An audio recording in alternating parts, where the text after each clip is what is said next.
tapos sa lunch. Hindi, okay lang.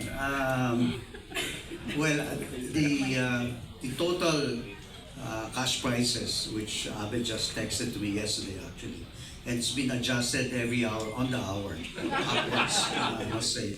So it's over 12 million in total for team. Compared to about 7 million last year. Right? So it's more than 50% increase.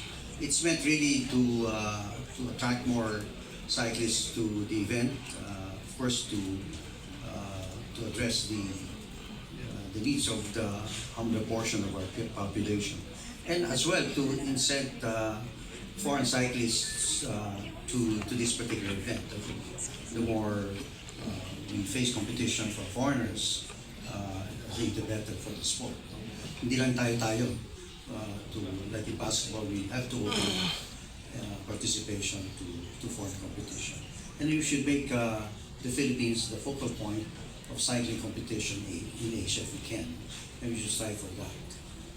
Yun lang. So that's the range of prices. It's over 12 million this year, and we look forward to a very good competition and more 200 million views at least this year. Thank you, sir. To Chairman Pato.